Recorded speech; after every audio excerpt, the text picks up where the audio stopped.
Christianity portrays Satan as something quite different than what the Bible actually says. Where the Bible can show a free thinker resisting the tyranny of the Godhead, Christians for centuries have turned the morning star into a monster unimaginable. Everything dark and depraved residing in one wannabe deity.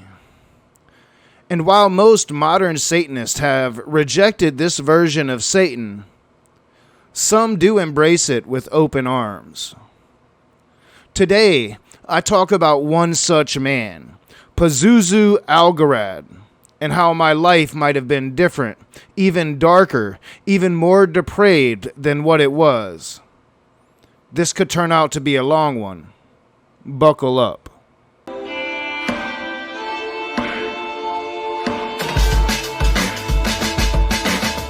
Davie County, North Carolina. A small, quaint little town outside of Winston-Salem. This is where I grew up. And while this video is newer, it still shows just how small and Mayberry-like the town is. Me and my friends would terrorize this town for a bit of time, selling drugs and breaking into homes looking for money or guns to sell to some pretty bad people. I often wondered how my life would have gone had I never met those people. And usually it is with dreams of a better, more successful life. A better alternative, if you will. But I have recently learned that there was worse people I could have met. In the same area, most likely running in some of the same circles.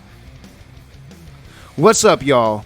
I'm your boy Knock, and today I'm going to be looking at Pazuzu Algerad, a devil worshiper from the same area in North Carolina that I grew up in.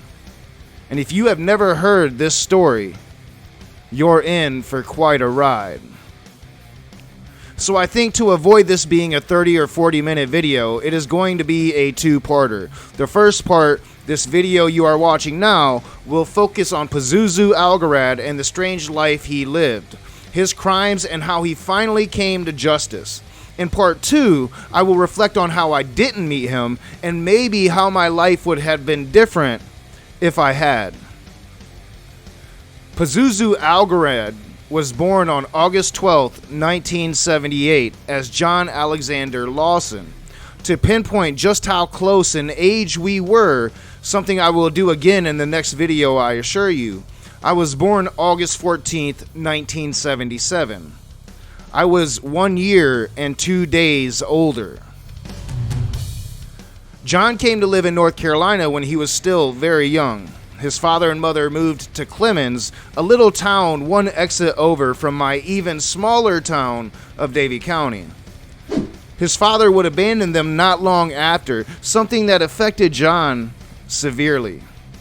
Even when his mother remarried, the damage was already done. Abandonment issues had led to troubles in school, and the path that was so available to everyone in my generation at that time and in that place was available to John. He dropped out of high school during his second attempt at the 9th grade, began selling drugs and partying his days away. This was common in my time. Almost all of us did it, even if you stayed in school. This was white suburbia, as rural as you can get. Plenty of money and plenty of children being ignored by their Bible-thumping parents. Shortly after this, John starts to get into the occult. This was another thing that was fairly common, a classic rebellion to the fundamental Baptist religion that engulfed us. But most of us didn't take it seriously. It was just a way to rebel and freak out our parents. Most of us weren't really worshiping the devil. John was, hosting various mental illnesses, later being diagnosed with schizophrenia and severe depression. He truly believes in the dark, demonic villain from the Baptist faith. Beginning to tattoo demonic images on his body, he became obsessed with the movie Exorcism and the demon prince that movie depicted, Pazuzu. Researching Pazuzu, he finds some occult practices from the earlier worship in Sumeria. John begins sacrificing animals, mainly rabbits, to Pazuzu, taking them down to the Yadkin River, killing them, and eating their hearts raw.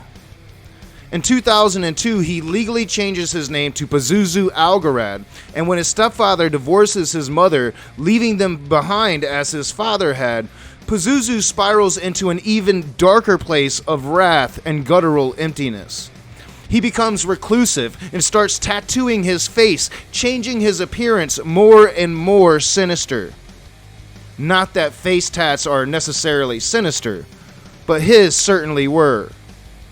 He also stops bathing and brushing his teeth, believing that filth gave him even more power through the devil.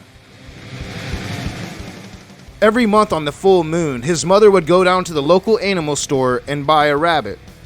She would then give this rabbit to her son, who took it to the river and killed it in satanic ritual, eating its heart.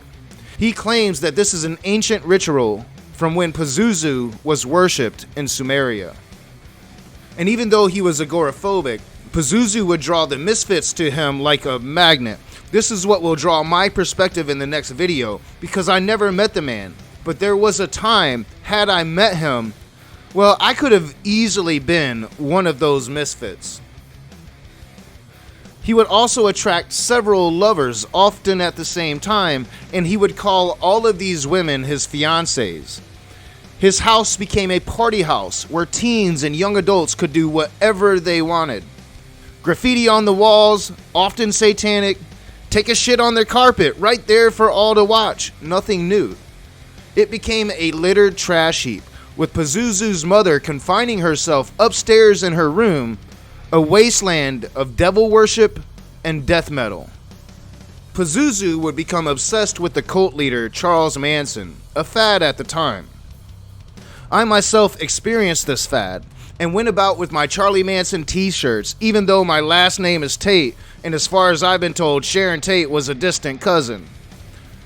I'm not sure how true this is though, as she doesn't appear on any family tree that I have of that side of my family, and I've also been told at times that Elvis Presley was a distant cousin as well.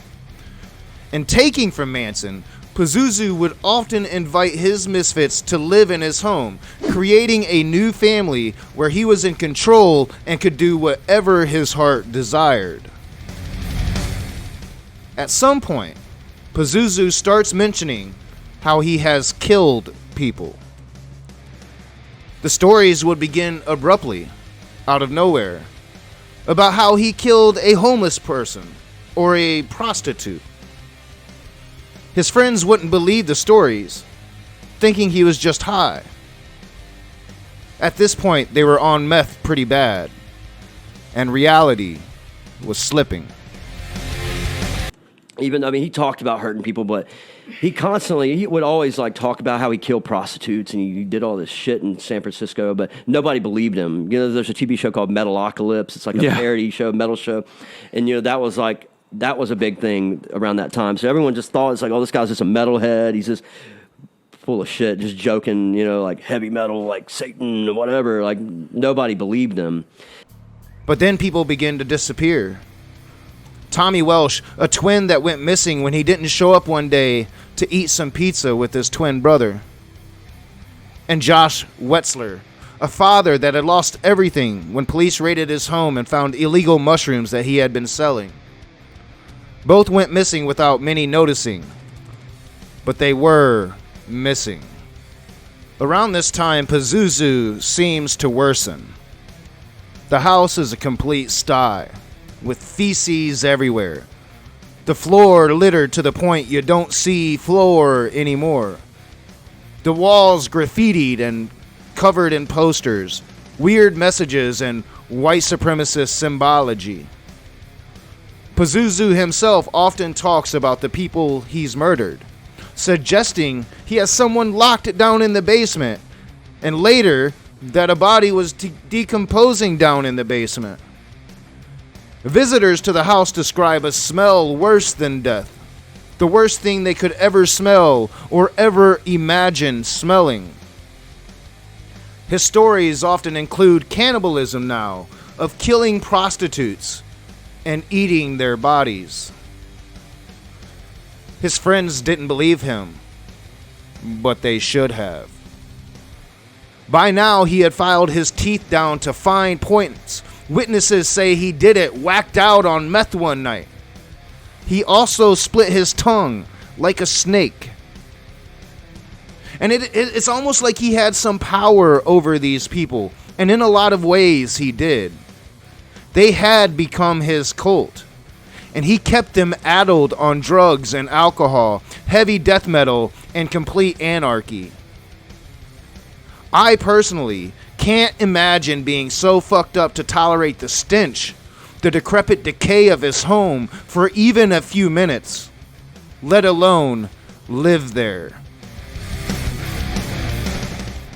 It was at one of his parties that he did as he always does and started bragging about his murders, loudly boasting that he had a dead body in the basement rotting, covered in cat litter for the smell, that one of the people there started to believe it. Maybe it was the smell finally overpowering the intoxication of the drugs, or maybe she just wasn't as high as she usually gets with Pazuzu, because the next morning she remembered and was disturbed by it. Disturbed enough to go and file a report with the police.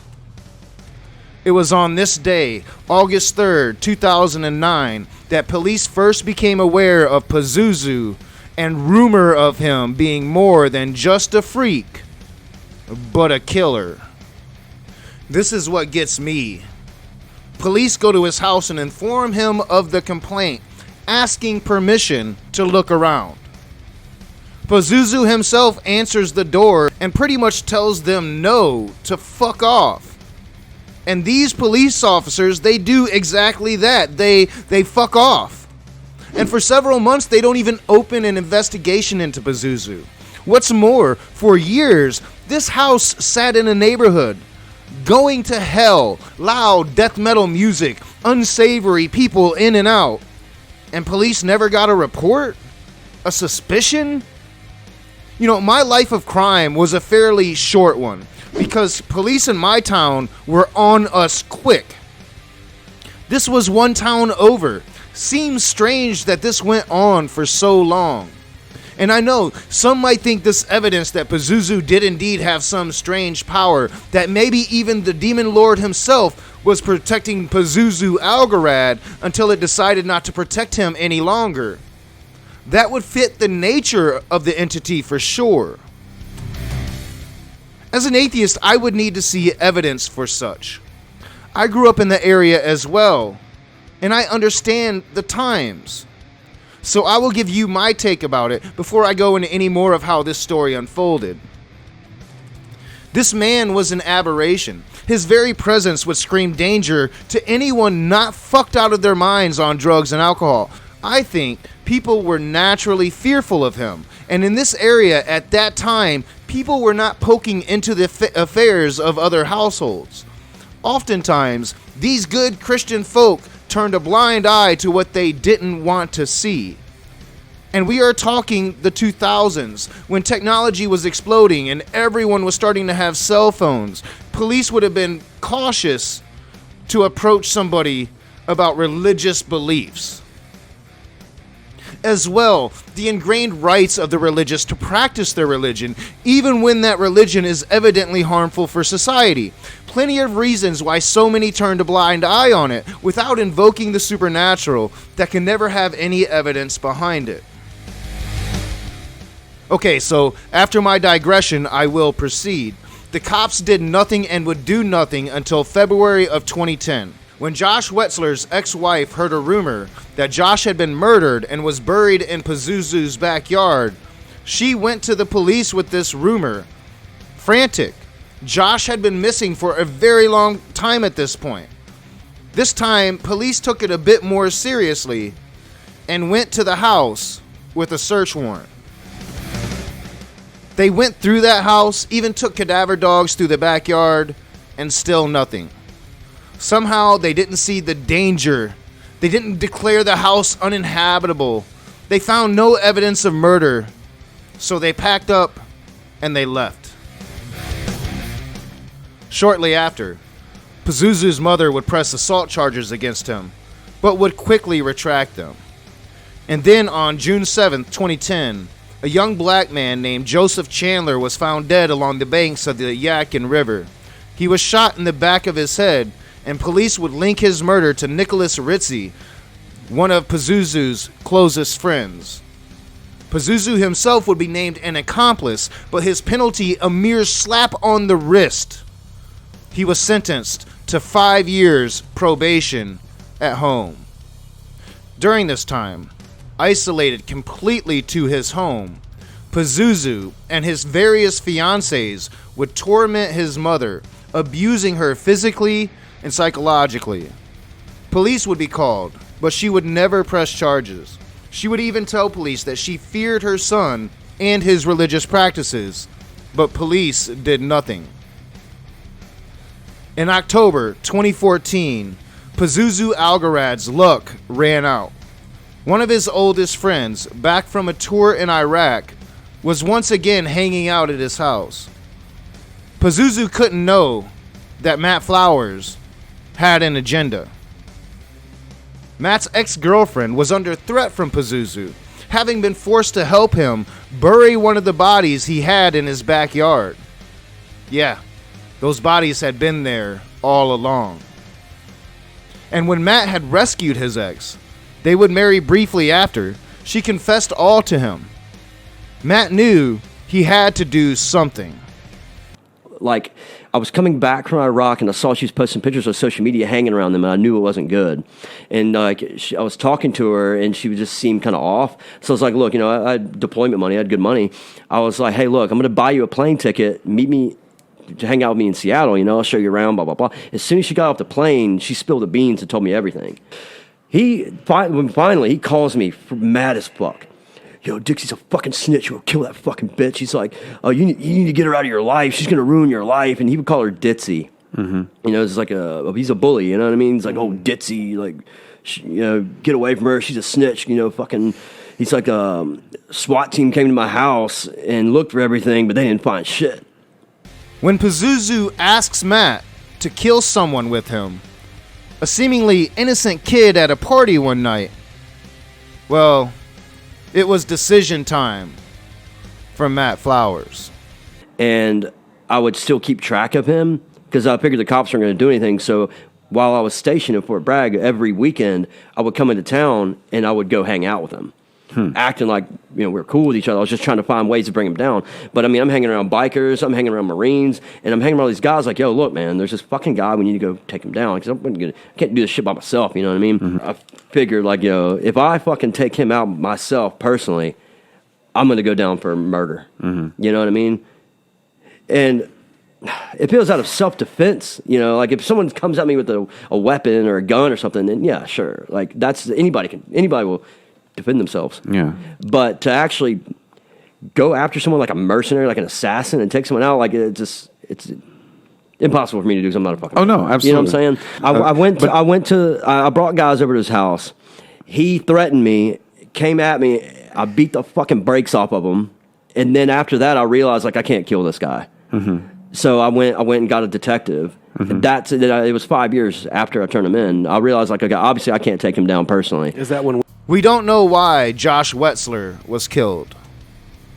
We know that after keeping him prisoner in his basement for a length of time, Pazuzu shot him in the head. And after murdering him, Pazuzu would often wear Josh's bloody bandana, something witnesses attested to, and we have video and pictures of. Again, he was wearing the man's bloody bandana, and his friends thought he was joshing them. Insanity. Pure insanity. Tommy had been murdered by one of Pazuzu's fiancées, Amber, known as Bubbles. Bubbles had picked him up at a gas station, bringing him back to the house to have some beers. And as he sat there drinking a beer, she shot him point blank in the back of the head. 5 years it took the police. But this time, when Matt Flowers went to them, unable to kill Pazuzu himself, just telling the police his story, well, the police responded, evacuating the house and doing a thorough sweep. This is the footage when they entered the house. Trashed, urine and shit everywhere. Satanic symbology mixed with white supremacy. Dogs, cats, and even snakes roaming freely. They found the spot Josh had been kept in the basement, decomposing beneath a pile of kitty litter until he was moved to the backyard. The police find the bodies easily enough now that they are truly looking for them, as uneven parts in the backyard were sure giveaways. Pazuzu and his era of demon worship in Clemens, North Carolina, has come to an end. Before his trial, Pazuzu takes his own life. There are many rumors, some I could speak of here. Rumors that it was the Lord Pazuzu himself that had killed Pazuzu Algerad. Other rumors that could be true, but are to my knowledge unverified. I will just say that he severely cut through one of his arms, severing the main artery. Amber is serving her time for the death of Tommy, and another of Pazuzu's fiancés was charged with aiding and abetting, something like that. But Pazuzu's mother never faced a charge, nor any of his known friends, known accomplices. He became something no one talks of. Even now, with my ties to the area, it took seeing a documentary on Netflix for me to become aware of this story. Not all modern Satanists are anything like Pazuzu Algerad. In fact, thankfully, most aren't like him at all. Most are non-theistic, with a very different view of Satan than you or I was raised with. Most are humanists and good people. Pazuzu was a sick man with access to a grotesque religion. But mind you, that all spawned from the everyday religion of the area. Good old fundamental Christianity. In the next video, I will reflect on how close we were, how lucky I feel to never have been caught up with him. Now, knowing what I know, I feel it an unlikely thing that I never met him or ever heard of him. But that will all be for the next video. I want to thank you for watching this one. If you liked it, hit the thumbs up, subscribe, share me on your social media, comment in the comment section below. Hit that bell so you're notified every time I have a new video or every time I have a live stream. Come, participate, chat in the side chat. And if you're a patron, you are the shit. Thank you for your unwavering support. I have some ideas. I'm thinking maybe, an after stream for patrons every time I stream. I'm going to start making it part of my routine to talk to you guys regularly because it is your support that is everything to me. Thank you. I'll see you soon.